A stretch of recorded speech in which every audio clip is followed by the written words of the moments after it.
So, a little bit earlier in the process, we had a big crisis moment at the Riddler, which was COVID, and had to make the decision to wind those two locations down. My brother and I, who are co founders, we still had the Une Femme brand. And after going through the incredibly painful process of closing those two businesses, realized, wait, we've got this brand. What do we want to do with it? We were working with a small boutique distributor called Martine's, an incredible company. And we were working with them and getting the wines into all of these really premium spots around a couple cities. And we thought it was going to grow small and organically. And then we were incredibly lucky that we met the team from Delta Airlines and a trip that they had made out to San Francisco to meet with potential restaurant partners for the Delta One premium first class cabin. And one of those partners is my husband's restaurant group called Suvla in San Francisco, a group of Greek restaurants in the San Francisco Bay Area. And at one of those meetings, Charles, my husband, said, Jen, do you want to just show them your wines? And I was like, oh, I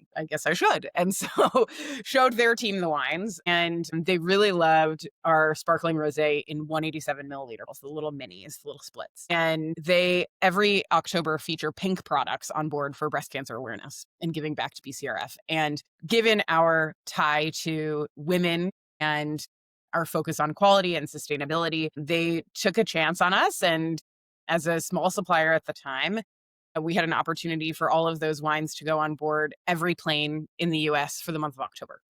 And up until that point, we had only made and sold 1,500 cases of wine in 2 years. So overnight, we had to figure out how to produce 6,000 cases for 1 month in 3 months in the future.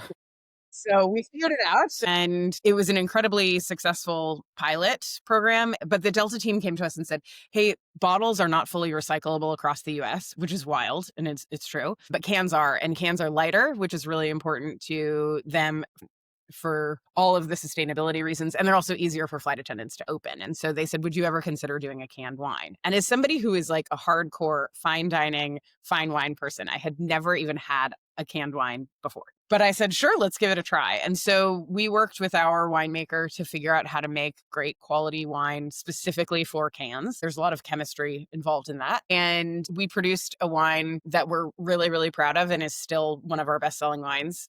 And now, so many years later, we actually have 4 wines on board all of the Delta planes. We do a sparkling white, a sparkling rosé, and we newly launched an unoaked Chardonnay and a red blend. It's a cab forward red blend. So those are available on Delta. But since then, we've obviously grown really dramatically outside of Delta as well. And so we've had to really figure out ways to scale quickly to a very, very large national audience. But it's been an amazing thing for us in the business because it's allowed us to partner with a lot of amazing national brands in the hospitality space. So Marriott, Kimpton, Hilton, the Levy arenas and stadiums, and then even now into the cruise sector. So we're on board all of the Virgin Voyages, boats, ships. And so while most wine brands scale in a very small boutique regional way, we kind of overnight became a national brand.